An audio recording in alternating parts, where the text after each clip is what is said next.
Divine Entertainment. By Orthoris. Chapter 41. Ehwaz. Scholar Arc. Day 29. Atlas trotted up the stairs towards Crimson's and Belle's apartment. As a reward for passing his exams with flying colors, Blazing Inferno rewarded him with 2 days off, after which he'd finally get to join the regular classes as the new semester started. Needless to say, he wanted to let his friends know about his achievement as soon as possible. So it was with a happy mood that he'd traveled down the mountain to visit. Atlas came to a stop once he reached the top of the stairs before knocking 3 times. He sat down humming a happy little melody while patiently waiting for someone to open the door. After some time passed, he knocked again, this time a bit louder in case they didn't hear him the first time. After a while, it became apparent that he wasn't being ignored. Instead, there simply was no one home to open the offending piece of wood before him. They must still be at work. Atlas mumbled to himself. Faced with the decision to either wait for one of the two to return or to seek them out, he decided to go and visit Belle at her workplace. Between Crimson and Belle, going to see the latter seemed to be the obvious answer for him, so he started on his way to find her. Besides, he was curious about the old Earth pony stallion teaching her. Maybe Atlas could learn something from him as well, since he seemed to possess extensive knowledge about the inherited powers of the 3 pony tribes. With a new destination in mind, Atlas began his walk towards Belle's place of work. Since he had never been there before, it might take him some time to find it, even though Belle explained to him how to get there from her apartment a few weeks ago. He'd just have to rely on his memory, or, if all else failed, he'd just ask for the way. Asterisk. A few hours later, Atlas had finally managed to stumble across White Mallow's clinic. As it stood, his recollection of Belle's directions were horrible at best, so he got lost almost immediately. It wasn't long before he had to find out that his backup plan didn't work out either. The reason being unicorn elitism. Whenever he asked for directions, every pony was willing to help him out until they found out that he was looking for an Earth pony's place of business. While they didn't quite react as extremely as the ponies in High Rock, there was still an unspoken feeling of superiority in a lot of unicorns, causing them to simply scoff at him and leave. Eventually, after a lot of wandering about and asking ponies, some pony directed him towards what they knew to be an Earth pony district close by. Which led to Atlas finally standing in front of the rather small clinic. Atlas breathed a sigh of relief and pushed open the door, a small bell announcing his arrival. "Welcome to White Mallow's Clinic for Ills and Ailments," a voice almost immediately called out to his right. "I'm White Mallow, how may I help you?" An Earth pony stallion with a matte orange coat and a white mane approached Atlas from the side. His eyes were glazed over by a milky white screen, clearly indicating that the stallion before him was blind. "Ah yes, I'm actually here looking for my friend, Belle," Atlas said as he took in the interior of the small clinic. "Is she around?" The setup inside was rather simple. A few chairs were to his right in case some pony had to wait. Going in further, there were 4 beds, all of which were currently empty. Curtains hung from the ceiling, allowing for some privacy when needed. The right wall was mostly dominated by 3 large cabinets containing medicine and ointments, as well as a table set before them. Next to them a staircase went upstairs, leading to what Atlas assumed to be White Mallow's living area if Belle's stories could be believed. "Oh, I'm afraid the dear isn't here at the moment," White Mallow responded. "She's currently out at the market buying some ingredients for my medicines. If you'd like to, why not wait for her here? She should be back soon." "Sure, that would be nice," Atlas accepted the old stallion's offer. "Then why don't you take a seat at the table over there? I'll prepare some tea for you while you wait." White Mallow gestured toward the table to their right.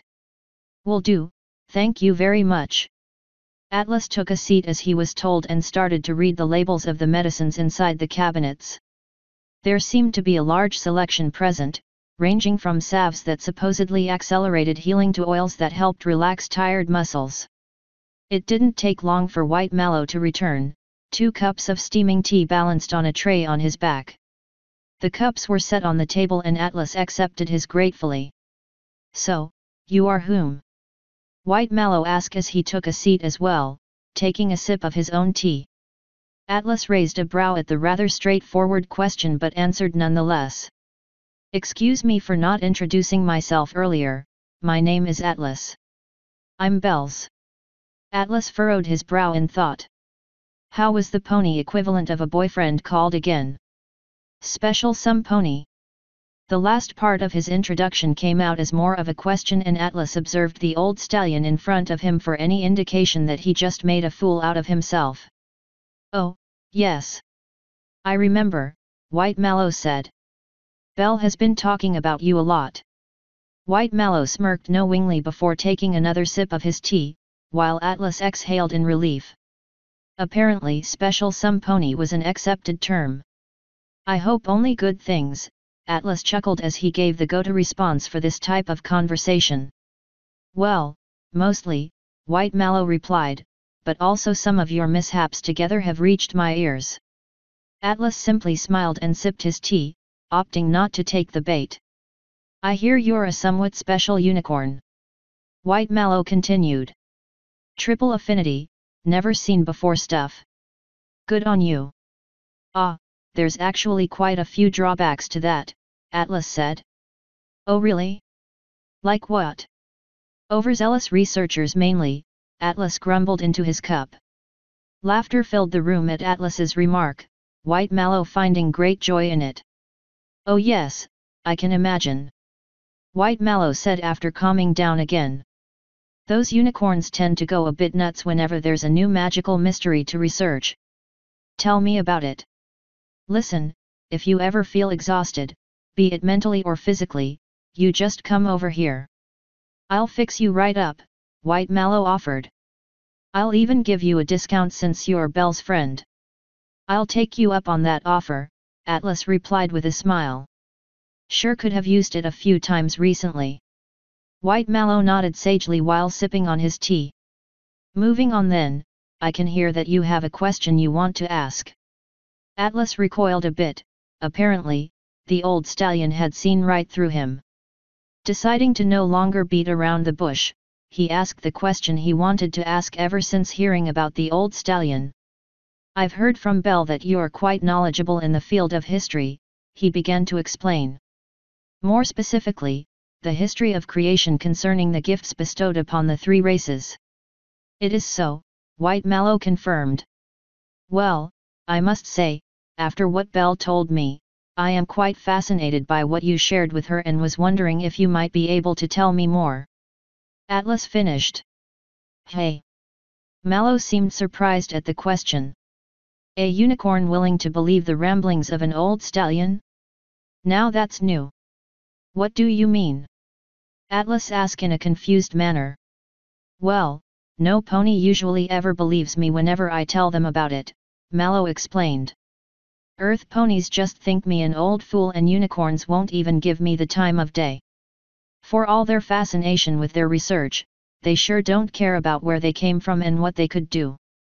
"That sounds quite narrow-minded," Atlas remarked. It may have just been because Atlas arrived in this world recently, but he felt like he was more readily inclined to believe the old stallion's story. If he was to be believed, what he had to share was lost knowledge. As such, the unicorns, at least, should be all over it. "Well, it is quite difficult to prove, really," White Mallow said with a sigh. "After all, I'm probably the only practitioner in the whole kingdom. Even though every time someone comes here to get healed, they just attribute it to my concoctions and technique." "I believe you," Atlas said with determination. "You've already proven to Belle that you speak the truth, and if she believes you, I do too. I'm willing to listen, and who knows? Maybe I'll be able to convince a few unicorns too." "Oh, that would be wonderful," White Mallow responded. "Right then, let me show you something. Follow me." White Mallow, sporting a happy smile, got up to ascend the stairs once again. After Atlas gently set down his now empty cup, he followed the old stallion upstairs. Once they arrived at the top, Atlas was led into White Mallow's sparsely decorated bedroom. Curiosity overcame Atlas at what he might be shown, or what exactly it was he wanted him to see in this bedroom of his. After all, there was quite literally only a bed and a nightstand in the room. White Mallow, meanwhile, lowered himself to the ground in front of his bed before pulling a box out from underneath it. He blew some dust off the lid of it while setting it on his bed and motioning for Atlas to come closer. "Before I show you, there might be some explanation in order," White Mallow began. Atlas quietly sat down, getting ready for some sweet story time. "You should know that I was not always blind." White Mallow began his story. "In my younger days, I was quite an active and curious stallion. I was always fascinated with the unknown. See, ponies have been here for such a long time, yet so much remains unexplored." Atlas tried to imagine a younger White Mallow in his head and wondered if his hair was white from the beginning or if it changed with old age. "I joined a group of like-minded spirits, and together we went on a great many adventures, exploring the unknown, uncovering forgotten ruins and truths." White Mallow adopted a nostalgic smile. "Those were the days. It sounds quite fantastic." Atlas nodded. "Did you lose your sight on one of your explorations then?" "Yes, there was a rather unfortunate accident." White Mallow grimaced. "We found instructions for an ancient and forgotten spell in one of the ruins we'd explored. One of the unicorns in our group tried to cast it, but it misfired. At least we think it did. For all we know, it was intended to take away the light from the eyes. But being blind has sort of opened my eyes to a lot of things though, so I'm not mad at the development. Sometimes I just miss seeing the beauty of nature. You wouldn't believe the incredible sights me and my comrades have seen over the years."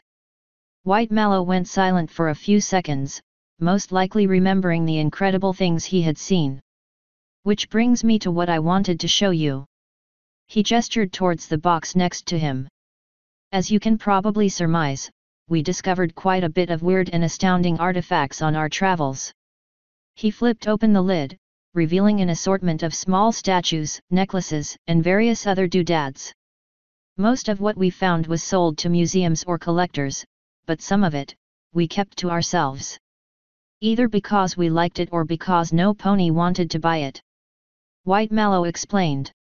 "What we're looking for is a small necklace, made from interlocked pieces of wood. There should be a small stone hanging from it." Atlas took the cue and started looking for said item within the box. He pushed and lifted things out of the way until he eventually found the necklace. As he levitated it in front of himself, he let it spin slowly so he could take a closer look. The chain was indeed made from lovingly carved pieces of wood, interlocking in a similar way to chain mail. It was a dark shade of brown, its weathered appearance testament to its age. At the very bottom hung a flat rock. Not some kind of gem or otherwise decorative mineral, just a flat piece of regular rock. Carved upon the rock was a symbol, resembling the Latin letter M. Atlas furrowed his brow in confusion. As he already knew, ponies didn't use the Latin alphabet, much less to his knowledge ever seen it. Yet here it was, carved into an ancient piece of stone. Did the Greek gods send other humans here as well? As he was contemplating the possibility, he noticed something off about the letter, namely, the letter seemed to be too long. The side strokes extending further than they usually do. Atlas felt like he had seen something like this before, but he couldn't quite place the memory. "We found this deep within the ruins of an ancient temple," White Mallow explained. "We believe it to be unicorn in origin." "Why?" Atlas simply asked. "For once, the temple was obviously made by unicorns, as the murals and books we found confirmed." White Mallow elaborated. "And more importantly, the necklace is a magical artifact." Atlas's eyes widened. "What does it do?" "It opened a door for us is what it did. When we examined the temple grounds, it began to glow a soft purple. Once we figured out that there was a small and hidden opening in the floor, just big enough for the stone, we stuck it in there with gusto." White Mallow chuckled. The glow intensified once we did so, and the ground literally split apart, revealing a huge underground system to us. Suddenly, something clicked inside Atlas as he remembered where he'd seen the symbol before. Ehwaz, he whispered in realization. Ehwaz? White Mallow asked, furrowing his brows. I'm afraid I do not know the meaning of that word. What Atlas had before him was undoubtedly a carved rune. He'd seen them in various games, such as Two Human or The Binding of Isaac, which got him interested since they looked cool. Ehwaz meant horse but was, like most runes, quite open to interpretation.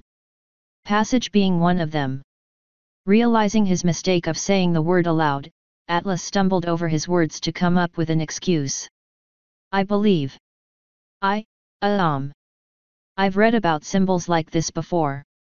It was in this really old book in the Academy library, I believe.